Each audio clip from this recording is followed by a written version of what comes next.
bakoko baza banani, parce que même biso pendenge toza boye après 200 ans, après 300 ans, après un siècle, tokoko mape génération oyo batu bakobana kobenga ke non toza bakoko. Alors supposons par exemple que non eloko moko e salemi oyo ekoya peut-être ko faire disparaître notre technologie, ce qui veut dire que ba oyo bakoya après biso peut-être bako vivre na monde de vie mususu oyo kozala différent na o tozali ko vivre, tout comme aussi biso bato tozali ko vivre na même époque tena tango ya bakoko na biso. Parce que ceux qui bakoko na biso to meki ko sala voyage j'attends et que tozongisa bango na réalité oyo, donc bango pe bakola ta bilamba ndenge biso tozola ta bilamba, bango pe bako utiliser ba téléphone. Donc tout ce que nous utilisons, ceux qui ezalaki na époque ya bakoko na biso balingaki basalela yango. Mais n'est-ce pas que eloko nezo salama déjà na katiote eza contre culture, contre nature na biso etant que babantu, parce que na babantu kozwa déjà suki ya mutu mususu exemple na ba obatara bakabelo côté yango na mutu eza déjà contre culture, oyo kozwa ba mambo etali ba manzaka eza da contre culture, parce que bakoko na biso batika là placer ba manzaka te, n'est-ce pas que eza contre culture na biso. Il y a certaines choses oyo ezalaka na ba conséquences spirituellement. Très bien. Parce que ceux qui nazui eloko ya mutu oyo akufi, donc nazali pe na empreinte ya mutu wana. Donc naza aussi sous influence ya énergie ya mutu wana. Ce qui peut-être mutu wana azalaki mutu ya mabe, c'est sûr que énergie na e ko influencer nga négativement. Très bien. Oui, mais ce sont des démons. Il y a de ceux-là qui pensent que bazaline ko vivre na basirene, mais écoutez, banganga bazo kanga milimo ya bato bakufa des esprits errants na bangomba na bawenze na baron point et bazo à côté que la bino, ce ne sont pas des esprits papa. Ce sont des démons. Et parmi aussi ces esprits, toza pe na catégorie ya ba milimo mususu oyo mindele ba memela biso. On parle du son. Musique eza malobate. Parce que même derrière la parole, il y a les sons. Très bien.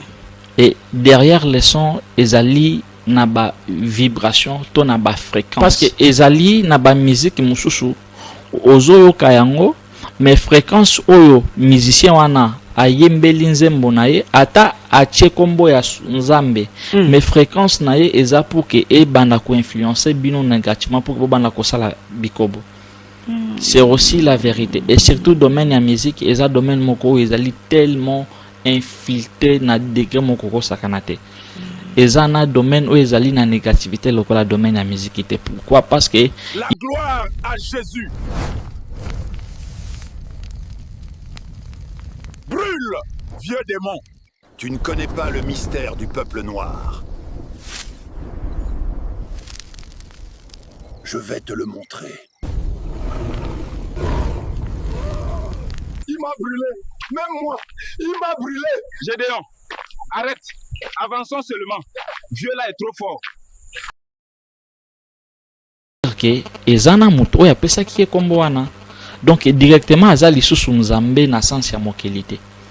Donc wana nzambe nyonso to azana kombo nzambe akomi muto. Nzambe azalaka na ba attribution que bon par rapport na biso ba congolais ndenge nzambe a se manifester ou soit ndenge nzambe a se manifesta ka pa na biso ba congolais to bengiye to attribuer to eza kombo na été mais za lokola qualification moko boye wana oyo bozo pesa ye ndenge moko pe ba peuple mususu pe ba okipe ko pesa ye pe qualification pe différent na qualification na bino batu onyo sotu bami bengaka banzambe batu onyo sotu ba comment sujet ya vénération. Très bien. Batuana bazana jugement moko très sévère papa. La plupart ya ba chef wana tang bakufaka bisika na bango soki bomoni bolela bokima même na ba église na bangwana ba chef ba mibenga banzam. Effectivement soki bomoni bisika bazalaka parce que c'est trop facile non au monde spiritualité eza livreté. Ce que je vous dis, vous avez la possibilité à kokende kolukaye au sali voyage obike non ngai nazo sala voyage nazo kende koluka d'abord chef na biswana est-ce que azalaka réellement au comprendre des réalités On a spiritualité que lukai. Oui, mutu oyo azoya epa na yo azoloba na oke non, oyo nga na azoloba na yo ndima. Parce que ezana eloko moko ezaka très dangereux, surtout spirituellement ezali la croyance.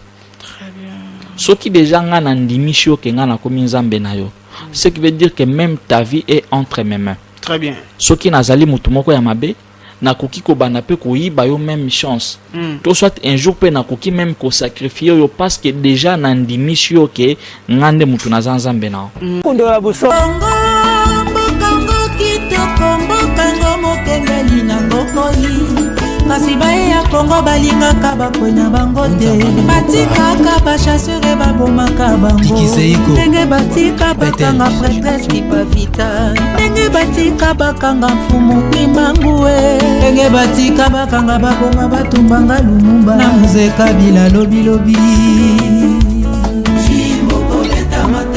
reine Dondo Baron Massima Fusila na wesh Bakola Lusa Epolo Wakasu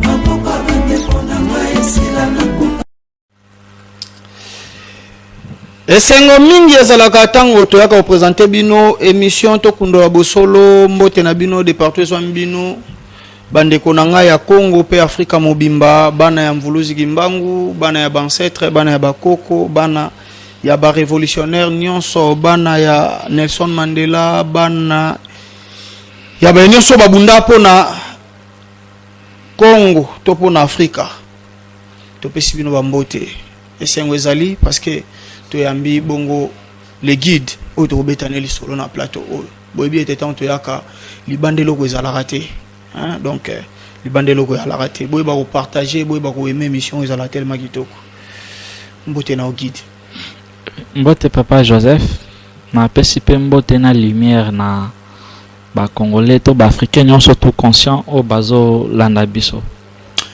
Très bien, mbote pe lumière na ba congolais nyonso na ba africain nyonso conscient o bazo landa biso parce que to ebi ete ba inconscient pe bazala rebelle.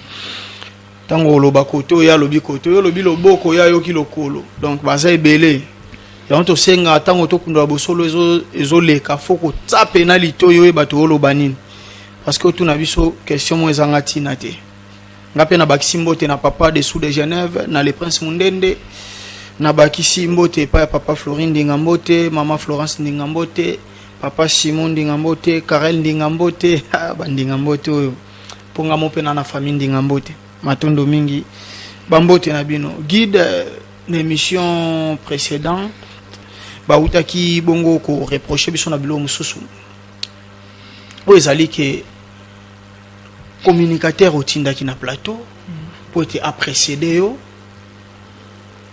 azalaki alataki bongo ba sili ya kotia ba manzaka ya kotia ba rouge ce bilona pakolaki alors ba tubajisa ki on malamu te ba lobeza parmi ba biloko oyo ba pasteur na biso ba ndako bengezaki ya ba sirène des eaux eza ba bilima ya mai ndemba ina ba biloko wana ba makambo wana ba lati on basi na biso lelo guide na bité na part na yo est-ce que ezali moko ya enseignement na kati ya conscience Congo o ezotika bango libre ya kozalande bazali to ezali ni.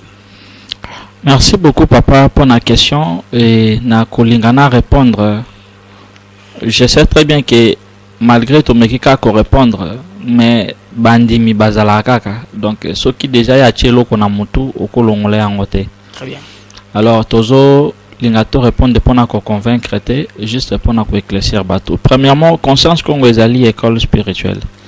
Dans la spiritualité ezande mo kona religion te. Très bien. Parce que religion ba privaka mutu eloko to bengi liberté. Alors que dans la spiritualité, tu respectes kamibe ko oyo nature et pesi na biso pour que mutu toi zala libre.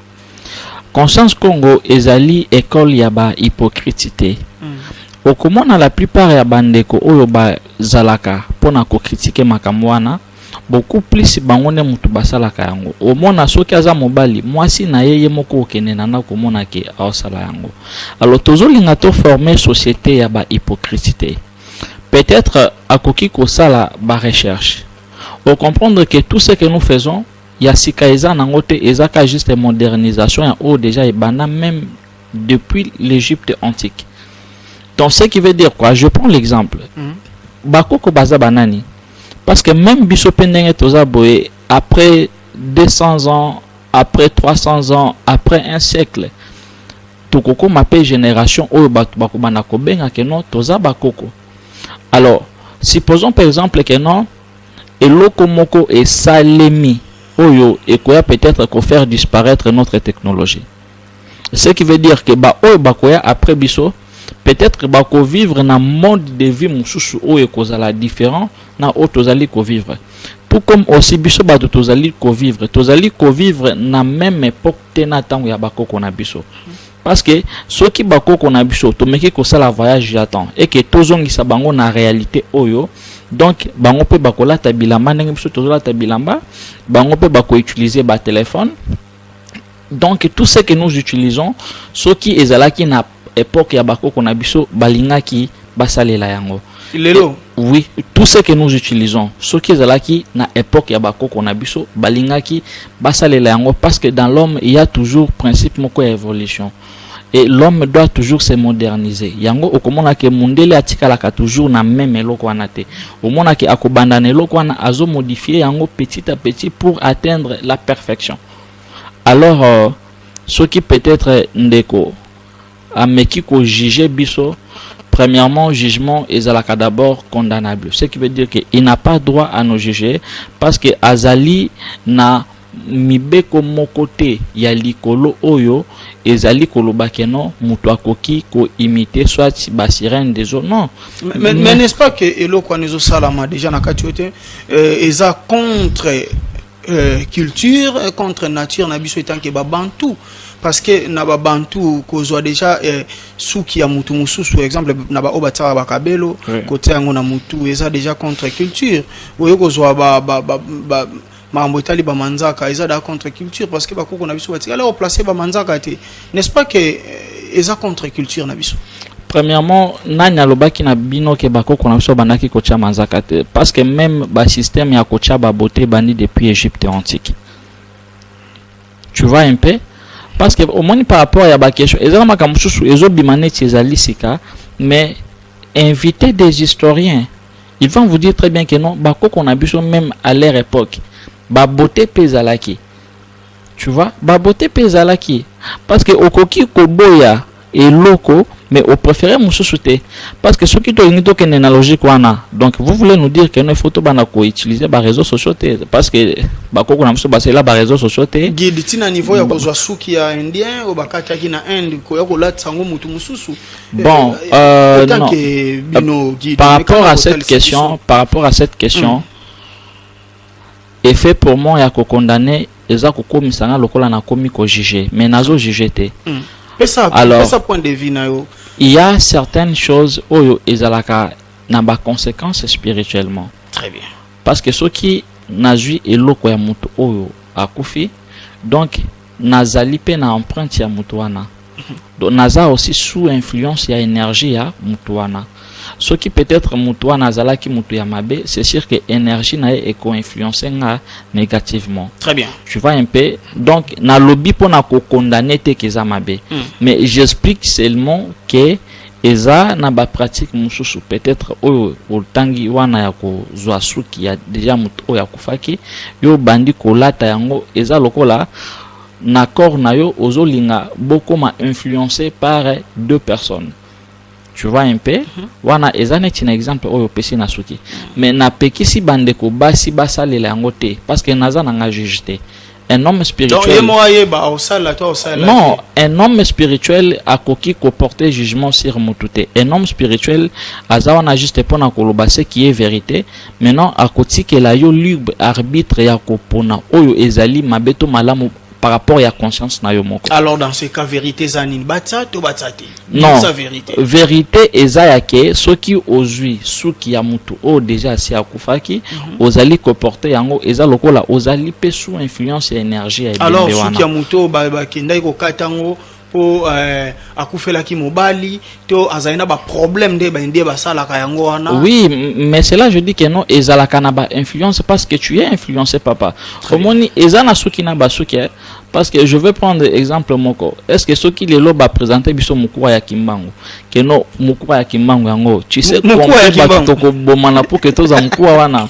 Donc ezako dépendre yango na lobi très bien que non le fait ya ko porter et loko ya moto déjà asi akufi eza lokola ozape sous influence ya moto wana en quelque sorte yango comme on a très bien que non de fatango ba ndeko na biso basi balataka beaucoup plus. Moi je parle ya suki oyo bazwaka pa ba indien o comme on a que bazalaka aussi influencé aussi na babiloko wana. Alors, je ne condamne pas pour non. Ce que je dis est la vérité. C'est à vous de prendre ou de laisser. Parce que je respecte le principe, il y a liberté. Donc, mon toutefois, agir dans la liberté, ça veut dire que c'est na mutune mutakoza décision et non yonde mutokoza la décision. Très bien, très bien, très mais bien. Par rapport à Bamanzaka, il y a Baboté, ce sont des histoires où même à l'Égypte antique, ezalaki nango, ezanango eloko moko ya sikawanate. Et ce qui to lingi to banako condamné, c'est que donc il faut to banako tambola ni parce que bilamba o tozanango ezape ba mindele, donc ba téléphone ezape ba mindele. Salamaki ba kimbundi ezalaki. Et bon ba téléphone casse. Donc tu vois maintenant c'est parce que tout vient de l'Afrique. Même à Talibana ba modifier ngo muke mais ba très bien que non, même origine en biloko na ezana ba Afrique. Très bien, na bandi te bosubiano na mituna na bino bandeko nango botuna ibiso.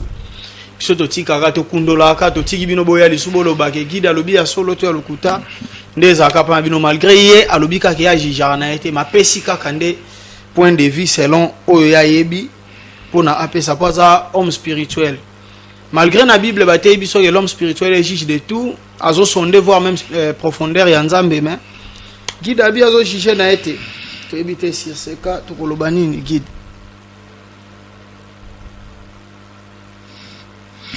Il ne faut pas juger parce que osa parfaite.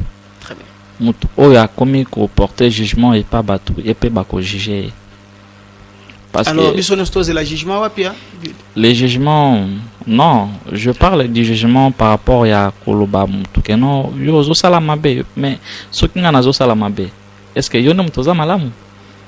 Donc jugement ils ala kamala c'est que c'est mon mutu sa mabe to tika sa ni mabe bana biso to pegisa bango pona nini ke tika ba camarade wana zo landa wana ba odinso na libulu n'est-ce pas que ça peut jugement monto zo prononcer contre bango wana o juger moi na te mais oyebisi est vérité que ba camarade wana bende konanga bondumbo zo lande ko boma yo lobi oui wana ezali jugement te mais o lobi na juste vérité na eloko azoko sala c'est ça ka jugement te au moni du fait ya kolobela mutu vérité ezali ko juger mutu te parce que dire la vérité ezali ko expliquer mutu donc conséquence eloko azo sala mais au condamné était au lobby juste na vérité que non moni eloko zo sala wana conséquence nango ezala boye. Très bien. Donc na lobby non juste vérité mais na juger yote. Très bien, très bien. Papa Cyrus miko eleka kia to lobela ki ba sirène des eaux, ba femme et mari de nuit, ba mituna eyaki tellement ebele. Ndeko moko atuni ngai abike pona nini guide alobi ke ba esprit nyonso o ba pesaka bongo na batu bagenda ko consulter ba esprit o ba ke jouer l'esprit ya mai ba pesie atambola nango ezala ba esprit mabe. D'abord ce qui na lingina répondre mutu wana na mukuse ata la fonctionnement ya biloko wana epesaka mutu kimia te et chaka toujours mutu mal à l'aise na ndenge ni guide. Mais batu oignon surtout bazalaka na biloko wana ce sont des gens qui souffrent en silence. Tu vois? Ce sont des gens qui souffrent en silence. Ce sont des gens au bakoma kutu ko préférer kutu a do malam kutu nazala nanga kutu vide que na vivre na ba biloko. Très bien. Parce que ce sont des démons. Pourquoi mal à l'aise? Oui, mais ce sont des démons. Il y a de ceux-là qui pensent que bazaline ko vivre na basirene mais écoutez banganga bazo kanga milimo ya bato bakufa des esprits errants na bangomba na bawenze na baron point et bazo à côté que la bino ce ne sont pas des esprits papa ce sont des démons Et parmi aussi ces esprits, toza pe na catégorie ya ba mili mususu oyo mindele ba memela biso. Pour nous déconnecter na ba bisimbi na biso. Parce que mundela sala système oyo ekoki ko permettre que tozala en contact na ba bisimbi na biso te. En commençant par le génie de l'eau. Aye a remplacé biso oyaye, mais en réalité, ezali bisimbi ya maïté, ce ne sont que des démons. Et ces démons-là nous influencent dans le plan ébélé, même sur le plan musical. Comme on a très bien que non, la musique, oyo eza loko la son, oyo ekoki ko nourrir âme na yo pour que epesa yo énergie moko ya malamu.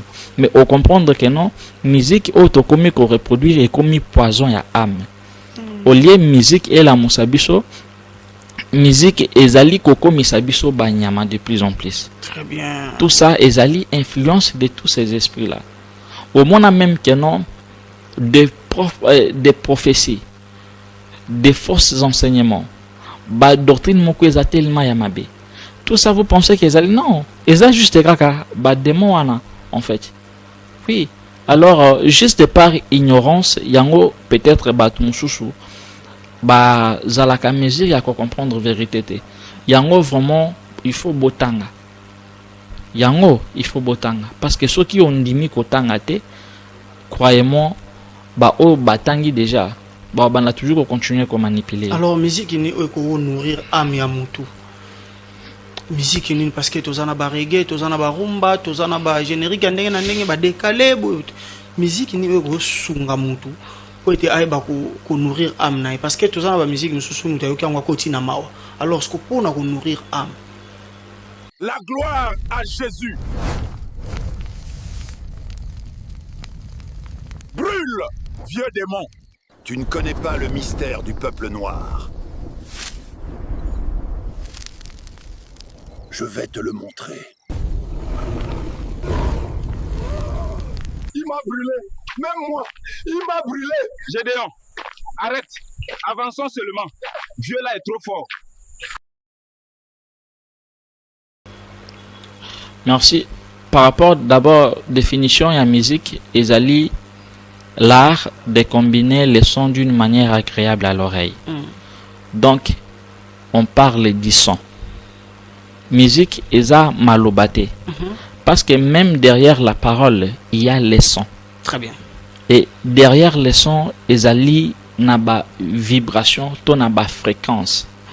Et derrière tout ça, ezana énergie. Ce n'est pas pour rien, ezana mutu mususu juste mbote na ye ya pamba, mutu afingi yote. Mais ce qui abimisi mbote wana ebimi na énergie moko ya mabe ekoki ko affecter ope négativement, omoni mutu apesi mbote me bobandi ko swana na ye juste ka na mbote ya pamba. Donc parce que ce n'est pas seulement la parole qui est sortie, mais énergie moko ezala qui dégage, mais énergie wana ezala qui ya malamuté. Alors quand on parle de la musique, to banda kota la musique na aspect ya maloba te. Parce que ceux qui tozali kota la musique na aspect ya maloba, to ko banda vraiment beaucoup plus ko tourner toujours à rond. Donc musique ceux qui tolingi to kenenango musique ba kendaka nango na ba fréquence. Donc nga nazo kipe oyo zoloba wana te. Parce que même instrument bakoki ko betela nzembo ya bolingo tout comme bakoki ko betela nzembo ya nzambe. Wana eza importante. Mais musique wana babimisi yango ezo vibrer na fréquence nini. Est-ce que fréquence wana ezali bénéfique pour na corps physique? Tout soit ezali bénéfique te pour na corps physique. Donc musique ata ezali rumba, ndombolo, tout ça rap, peu importe. Le problème est ali malobate, mais étudier maintenant musique oyo zoyoka ezo bimisa fréquence nini. Tukoyi baba fréquence on ndenge nini kid. Tukoyi ba ndenge nini. Est-ce que vous pouvez savoir sur quelques fréquences ou bien bon lokola ezalaka na ba o baloba ke non bilei ya bambwa bakoki kopesa yango bana batute. Ça veut dire que il y a des enseignements oyo ezalaka réservé na catégorie ya batu moko boye wana. Ce n'est pas pour rien au monde que la conscience Congo et fongoli ba porte nango dans le but ya ko permettre que congolais longwa na esprit ya kondima bazon dimisa yo même na ba bêtise mais yo zone di makaka mais kondimate luka oyekola yeba donc il faut otimba spirituellement. Très bien. Alors yango zo mona très bien que non ce sont des cours oyo ezali vraiment réservé beaucoup plus na ba étudiants oyo ba comprenaka. Donc au moment oyo o comprendre déjà ba fréquence ba vibration, je vous dis très bien que non okobana koyoka n'importe quelle musique ité. Parce que balongwa si ça non parce que c'est parce que ezali na ba musique mususu ozoyo kayango mais fréquence oyo musicien wana ayembeli nzembo na ye ata atie kombo ya nzambe mais fréquence na ye eza pour que e banda ko influencer bino négativement pour que banda ko sala bikobo. C'est aussi la vérité et surtout domaine ya musique eza domaine moko ezali tellement infiltré na degré moko ko sakanate. Eza na domaine où ezali na négativité lokola domaine ya musique. Pourquoi? Parce que ils ont compris très bien que au-delà ya koche la biso ba poison na bilo kwa kolia na ba vivre frais ainsi de suite ezali pe lisusu na ba poison énergétique o bazali koche la biso. C'est ça la musique. Donc musique ekoki ko boma bino, musique peut occuper ko sauver bino parce que dans la musique il y a les sons, il y a des fréquences, il y a des énergies oyo bino bozali ko magasiner. Maintenant quel type d'énergie oyo zali ko recevoir à travers la musique? Très bien. Ko se limiter ka juste na maloba parce que oyo ki ba embi kombo ya nzambe te. Non, le diable a tellement malin. Beaucoup plus il va se servir na kombo ya nzambe pour que boyo ka musique wana alors que fréquence ou musique wana ezo bimisa eza fréquence moko ya mabe makasi. Est-ce que ko yemba kombo nzambe et ça là bango mal à l'aise te ndenge to mona ke bango ni mal à l'aise ouais to tie bango mal à l'aise to sali boye nzambe kumba ma zongisa boye et ça là ka satan joue te et ça là ka e mal à l'aise te ndenge bazo faire croire biso na ba musicien o bazo yemba yango to ba chanteur ba yemba. Omoni papa Joseph le plus grand escroc ya humanité aza mutu oyo a inventant religion. Pardon, nayoki malamu te. Le plus grand escroc ya humanité aza mutu oyo azwaka makanisi ya kosala religion. Le plus grand voleur ya humanité aza mutu oyo azwa makanisi ya kosala ba mbongo ba billet de banque.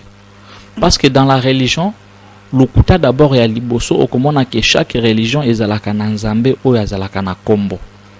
Du fait ya kokosa bato ke nzambe azalaka na kombo mutu azokanisa ke non lokola nzambe aza na kombo don atangi kombo ya nzambe eza déjà libungi déjà monene parce que nzambe akoki kozala na kombo te. Nde bato baloba ke nzambe kombo ne Jehova Yahweh Yahvé papa nyonso to oyo eza na kombo tout ce qui est nommé donc eza na commencement moko quelque part. Très bien.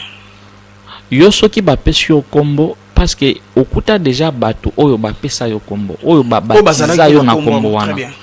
Soki nzambe tolobi ke kombo na ye eza kingani. Ce qui veut dire que ezana mutu oyo apesa ki kombo wana. Donc directement aza lisusu nzambe na sens ya mokelite. Donc wana nzambe nyonso to aza na kombo nzambe akomi mutu. Nzambe azalaka na ba attribution que bon par rapport na biso ba congolais ndenge nzambe a se manifester ou soit ndenge nzambe a se manifester ka pa na biso ba congolais to bengiye to attribuer to eza kombo na été mais aloko la qualification moko boye wana oyo bozo pesa ye ndenge moko pe ba peuple mususu pe ba occupé ko pesa ye pe qualification pe différent na qualification na bino.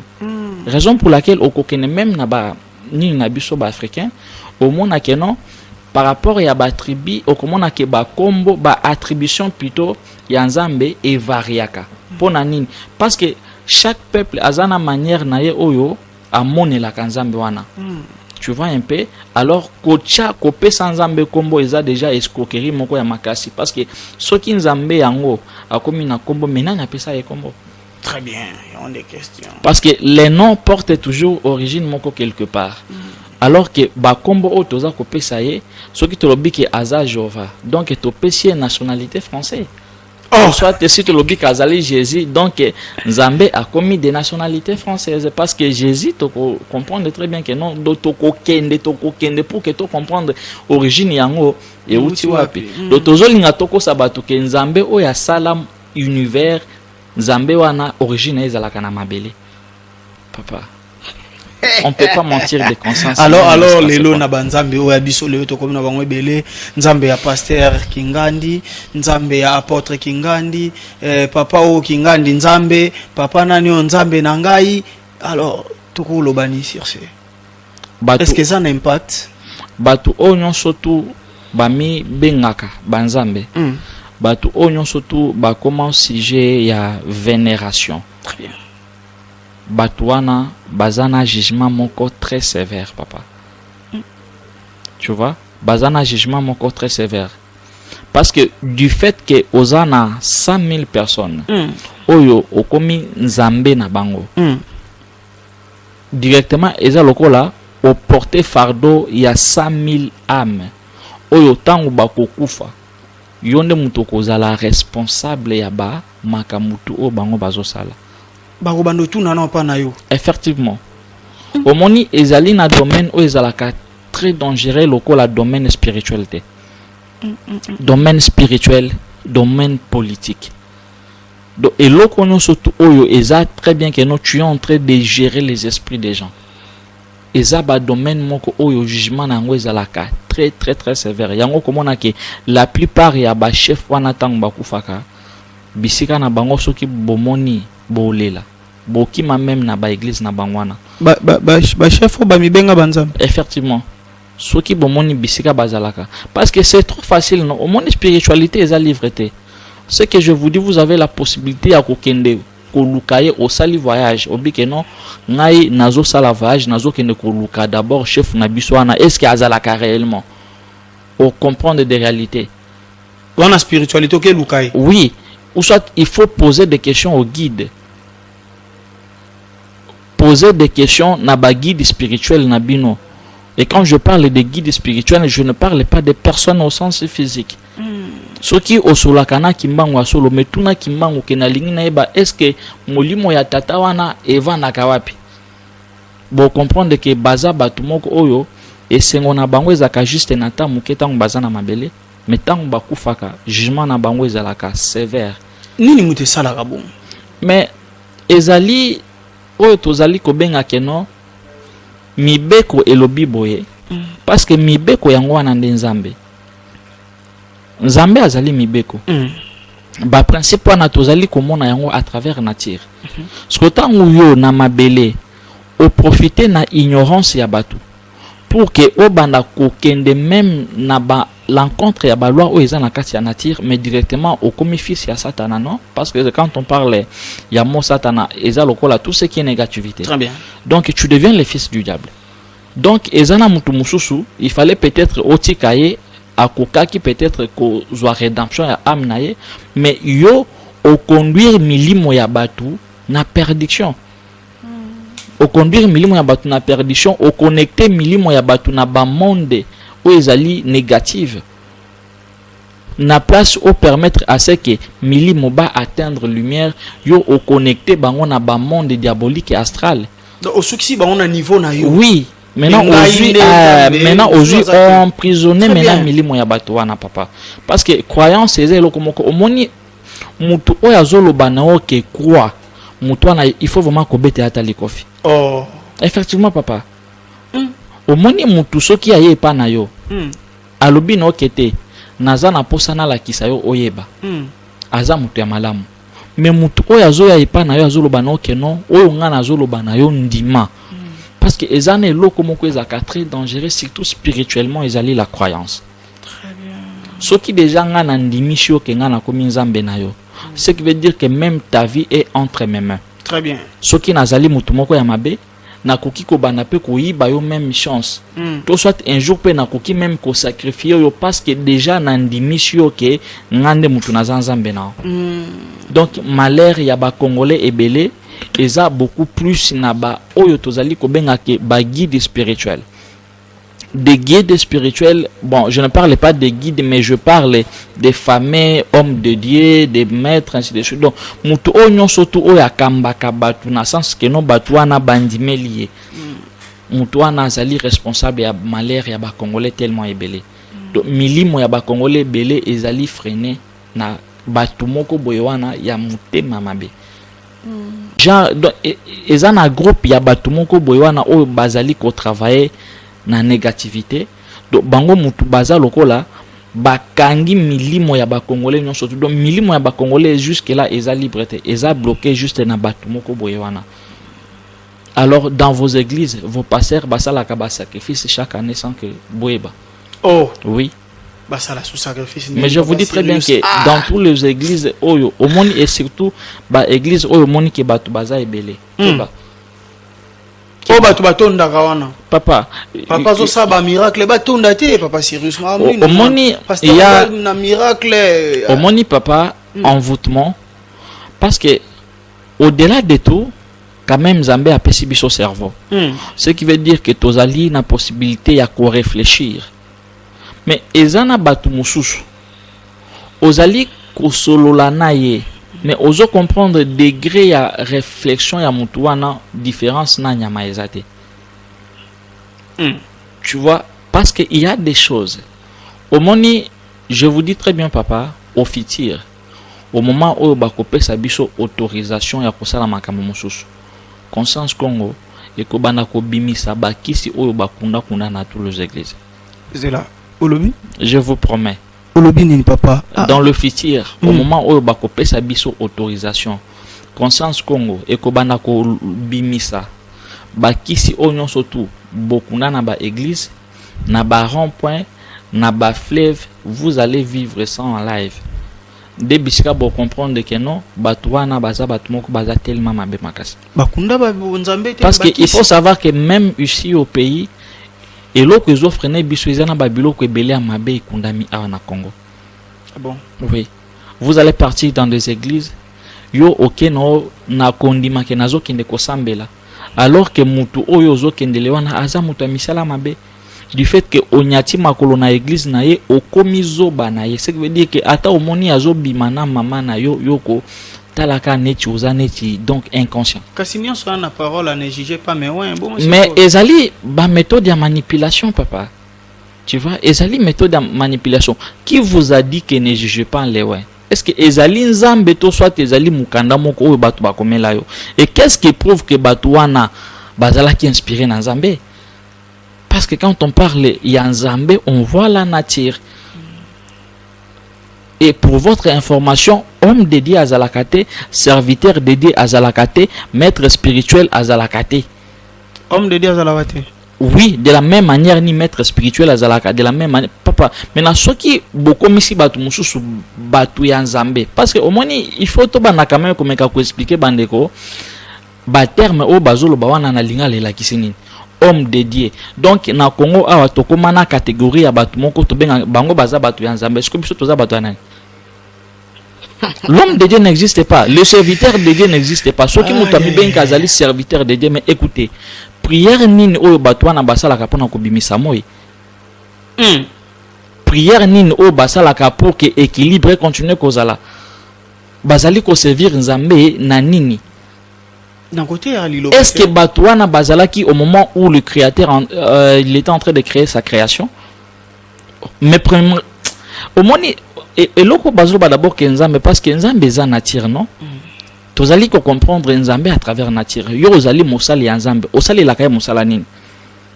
Parce que ceux qui vous allez Moussala Nzambe, donc il faut Tinayo, il faut et ou taille pas Nzambe, non? Très bien. Alors pourquoi Bango Bazalaka Nzamba fout à Bangote? Mais il préfère encore que biso to ba suko pesa bango mbongo mais ba futa bango à travers biso parce que mais non papa biso, non biso papa ndeto zabilanga nzambe non biso to za pana biso. Écoutez, c'est ça la manipulation. Au moni makambo oyo wana nyonso tu pour que makambo wana ezwa forme, il faut juste ko imposer ba to croyance. Parce que ceux qui longoli kaka mutu croyance okoki ko expliquer na biloko ndenge wana na ndimate. Donc ce qui pousse ba to ba mona ngo eza normal, eza na kaka juste kondima. Ceux qui balongoli ka kondima religion ekufi. Oui, oui, parce que le serviteur de Dieu n'existe pas. Lui-même, il est l'esclave de sa création. Il veille sur sa création.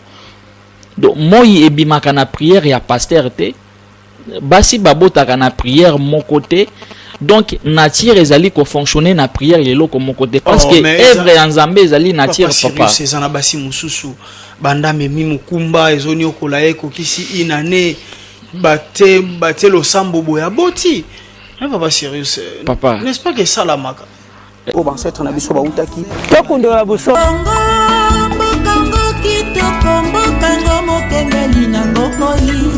Kasi bae ya Kongo balingaka bakwena bango te. Batikaka bachasseur babomaka bango. Ndenge batika bakanga prêtresse kipavita. Ndenge batika bakanga mfumu kimbangue. Ndenge batika bakanga baboma batumbanga lumumba. Na muzeka bila lobi lobi. La reine Dondo, Baron Massima. Fusila na wesh. Bakola Lusam.